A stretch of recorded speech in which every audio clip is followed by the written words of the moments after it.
Okay, let's start the class.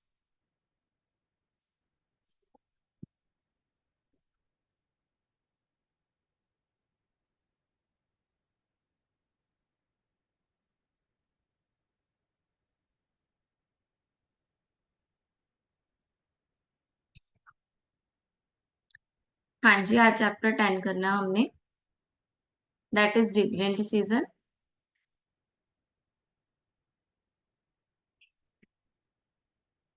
हाँ जी, तो सबसे पहले पढ़ेंगे डिविडेंड क्या होता है। डिविडेंड किसको मिलता है? डिबेंचर्स होल्डर को डिविडेंड मिलते हैं। ठीक है। डिविडेंड का डिसीजन कैसे लिया जाता है? डिविडेंड देने होते हैं तो डिविडेंड का डिसीजन कैसे लिया जाता है?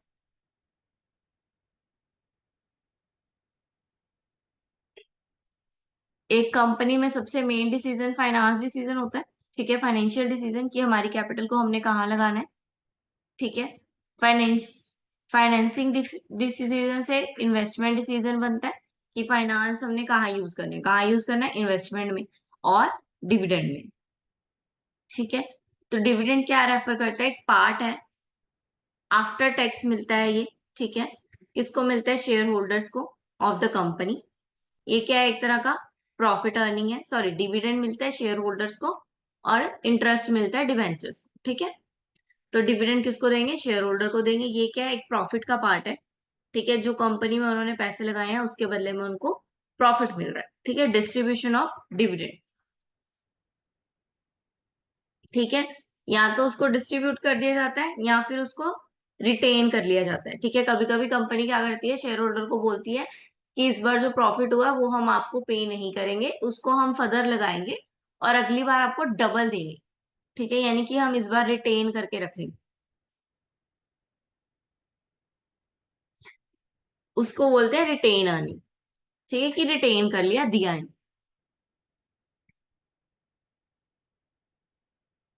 हाँ जी, dividend decision are a decision regarding whether the firm should distribute all profit or retain themselves। ठीक है, वो डिसीजन लेते हैं। डिविडेंड डिसीजन में क्या आता है? डिसीजन लेना कि प्रॉफिट डिस्ट्रीब्यूट करना है या प्रॉफिट को बचा के रखना है। ठीक है, सारा प्रॉफिट बचाना है या कुछ प्रॉफिट का पोर्शन है वो बचाना है। ठीक है, ऐसे भी कर सकते हैं कि सारा प्रॉफिट डिस्ट्रीब्यूट कर दो, ऐसे भी कर सकते हैं सारा रिटेन करके रख लो, और ऐसे भी कर सकते हैं कि कुछ पोर्शन डिस्ट्रीब्यूट और पोर्शन पोर्शन डिस्ट्रीब्यूट कर दो और पोर्शन रिटेन, यानी कि 50-50 कर लो। 50 संभाल के रख लो और 50 बांट दो। ठीक है, ये सारे डिसीजन लेना किस में आता है? डिविडेंड डिसीजन में। ऑब्जेक्टिव पढ़ लो।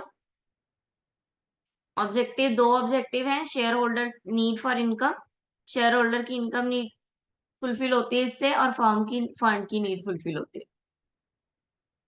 फैक्टर्स कौन से हैं डिटरमाइन करने वाले? Dividend pay out ratio. Dividend pay out ratio क्या है? टोटल अर्निंग में से डिविडेंड जितना देना है वो निकालना, कि कितना बनता है, एक पर्सन का कितना बनता है, एक शेयर होल्डर की कितनी वेल्थ बनती है,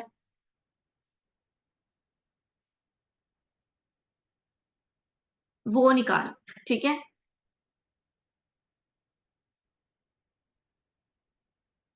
then stability of dividend, dividend कितना स्टेबल है, कितने परसेंट हर बार आ रहा है, मिनिमम और मैक्सिमम के बीच का गैप पता करना।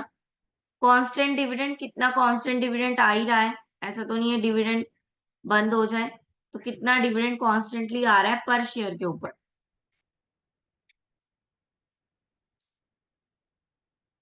कांस्टेंट पे ऑफ कितना है?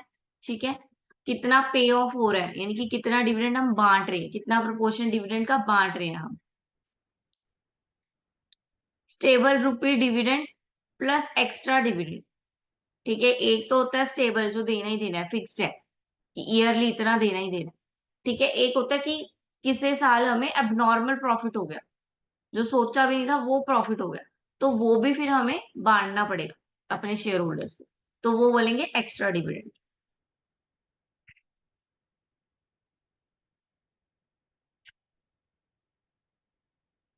लीगल कॉन्स्ट्रेंट, डिविडेंड की कुछ लीगल कॉन्स्ट्रेंट्स होती हैं। ठीक है, लीगल रिक्वायरमेंट्स होती हैं।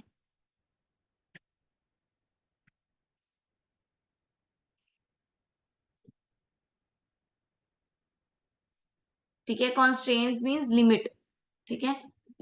कुछ लीगल रिक्वायरमेंट्स होती हैं, कुछ लीगल लिमिट्स होती हैं, कुछ इंटरनल लिमिट्स होती हैं कि इतने प्लस ही दे सकते हैं, ठीक है। Capital empowerment,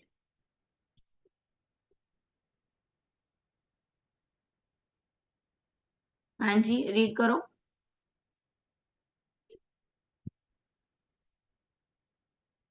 capital impairment, impairment होता है कुछ लीकेज हो जाना, कुछ लॉस हो जाना, ठीक है। तो कैपिटल में अगर कुछ लॉस होता है, लाइक हमने कैपिटल लगाया, हर बार जरूरी तो नहीं रिटर्न देगा, कभी कभी किसी कैपिटल पे रिटर्न ना भी मिले, तो वो जो थोड़ा सा लॉस और डैमेज होता है, ठीक है वो। Then net profit, net profit तो पता ही है। इंसॉल्वेंसी, सॉल्वेंट नहीं है,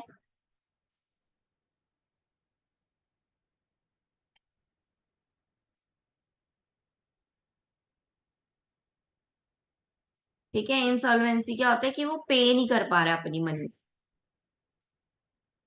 पे लेड टू इंसॉल्वेंसी, यानी कि वो इनएबल है पे करने के लिए, अनेबल है पे करने के लिए डेट्स को, जो हमारे डेट्स खड़े हैं, जो हमारे शेयर होल्डर का डिविडेंड खड़ा है, उसको पे करने के लिए वो इनेबल, ठीक है। देन कॉन्ट्रेक्चुअल रिक्वायरमेंट, जो भी कॉन्ट्रैक्ट में लिखा हुआ है वो तो फुलफिल करनी पड़ेगी, ठीक है। कभी कभी वो भी नहीं पूरी हो पाती हैं।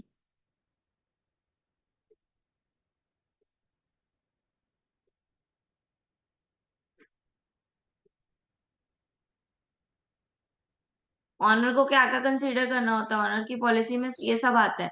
टैक्स स्टेटस भी उसको देना पड़ता है, अपॉर्चुनिटीज भी आती हैं उसको, और डिल्यूशन ऑफ ऑनरशिप भी आती है,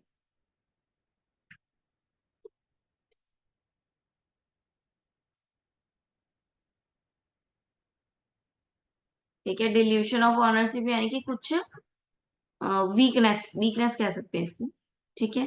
स्ट्रेंथ कम होना, क्योंकि बहुत सारे शेयर होल्डर आ गए तो स्ट्रेंथ कम तो ऑनरशिप की जो पदवी है वो कम हो जाएगी ना उसकी, क्योंकि सब में बटेगी फिर वो।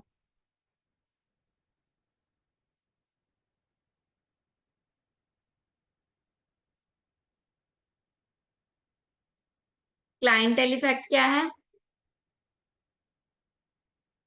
क्लाइंटेल क्या होता है कि एक लॉयल ग्रुप होना, एक लॉयल शेयर होल्डर्स होना आपके पास, लॉयल इन्वेस्टर्स होना आपके पास, ठीक है। जो आपके लिए पे भी करेंगे, अगर आप उनको लो डिविडेंड भी दे देते हो तो वो एक बार के लिए ले लेते हैं, कोई बात नहीं, ठीक है। लॉयल है वो आपकी फर्म के लिए। इन्फ्लेशन पता है ना, फॉर्म ऑफ डिविडेंड, किस किस फॉर्म में आप डिविडेंड देते हो। एक तो कैश में, एक बोनस में, एक शेयर बायबैक में, और शेयर स्प्लिट में, ठीक है। शेयर जो स्प्लिट है वो डिविडेंड का फॉर्म नहीं है, but it effect similar as a bonus share, ठीक है। वो शेयर होल्डर्स को कैसे इफेक्ट करता है, बोनस शेयर की तरह ही इफेक्ट करता है। Then cash dividend, what is cash dividend? जब आप डिविडेंड पे करोगे with the help of cash, cash dividend दे रहे हो, ठीक है। शेयर होल्डर को प्रॉफिट की मनी दे रहे हो, ठीक है, पैसे दे रहे हो कि इतना इस बार आपका शेयर पे 10% प्रॉफिट बना तो आपके 10,000, 5% प्रॉफिट बना 5,000, ठीक है। That is cash. Bonus, bonus share क्या है? आप उस उनको पैसे ना देकर शेयर्स दे रहे हो, उतने ही पैसे के जितने उनका बना। मान लो उसका 10%, 10,000 बना, 10,000 आप कैश नहीं दे रहे हो उसको, 10,000 के आप उसको नए शेयर इशू करके दे रहे हो, ठीक है। उसको बोल देंगे बोनस शेयर। नेक्स्ट टाइम उसकी पैसे की वैल्यू बढ़ेगी ना, उसके पास और शेयर होंगे तो उसकी और वैल्यू बढ़ेगी।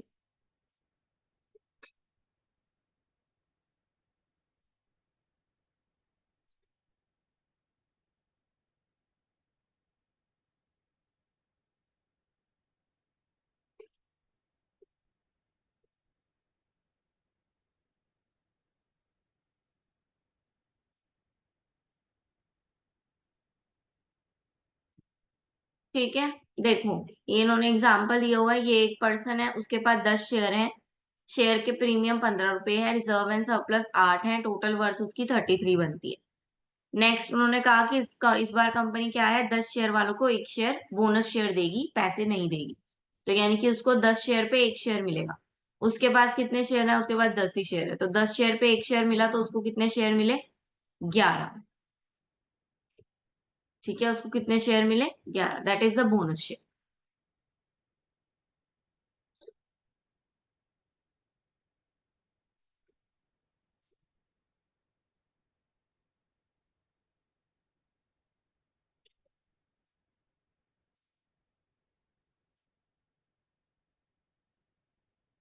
नाउ स्प्लिट, स्प्लिट क्या हो गया, स्प्लिट शेयर क्या हो गया, number of outstanding shares through a proportion reduction in a par value of the share. A share split affect only the par value and the number of outstanding share. The share total fund remain unchanged, unaltered. ठीक है, वो कह रहे हैं इसमें share की value जो है वो चेंज नहीं होगी, शेयर की वैल्यू रिमेन सेम रहेगी। ठीक है,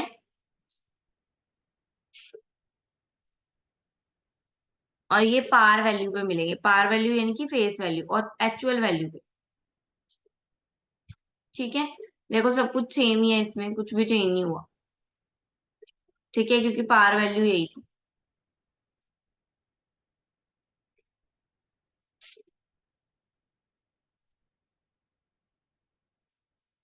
ठीक है, यहाँ पे 1 करोड़ फॉर 10 दिया हुआ था, अब इन्होंने बांट दिया, स्प्लिट कर दिया, 2 करोड़ फॉर 5 दे दी। 10 था ना, 10 था, 10 पार था, तो अब पार पे बोला था उन्होंने, पार पे चेंज होएगा, तो पार को स्प्लिट कर दिया। स्प्लिट करने के लिए 10 का 5 बना दिया, करो 1 का 2 बना दिया।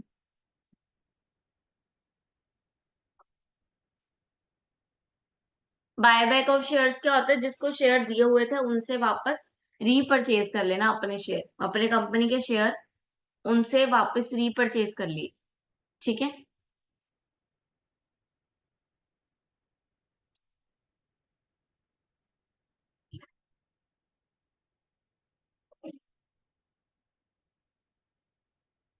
नाउ डिविडेंड की भी थ्योरी आ गई। डिविडेंड की भी दो थ्योरी है, रिलेवेंस थ्योरी और इररिलेवेंस थ्योरी। रिलेवेंस थ्योरी में दो है आगे, वॉल्टर और गॉर्डन। ठीक है, इररिलेवेंट में थ्योरी है, आई गेस हमने ये पहले ऊपर पढ़ ली है तीनों थ्योरी। मॉडिगी एंड मिलियर पढ़ी थी ना, थ्योरी पढ़ी थी हमने ऊपर इररिलेवेंट में। कौन सा था चैप्टर वो, इंटरेस्ट का होगा, इंटरेस्ट और ये एक ही जैसे हो गए ना दोनों।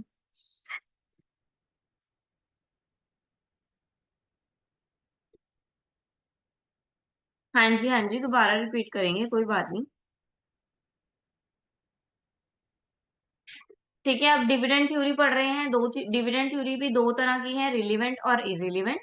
रिलीवेंट यानी कि जो कि क्या क्या कहता है कि dividend decision effect the value of the firm, वो डिसीजन जो वैल्यू ऑफ द फर्म को इफेक्ट करेगा उसको बोलेंगे रिलीवेंट, वो रिलीवेंट है। ठीक है, जो इफेक्ट नहीं करेगा वो इररिलेवेंट। तो ये इफेक्ट कर रहा है इसलिए ये रिलीवेंट थ्योरी। तो सबसे पहले आ गया वॉल्टर की थ्योरी। ठीक है, ये किसने दी थी, जेम्स ई वॉल्टर ने दी थी। इसमें क्या है, इंपॉर्टेंस किसकी बताई गई है, फर्म के रेट ऑफ रिटर्न का रिलेशन कॉस्ट ऑफ कैपिटल के साथ।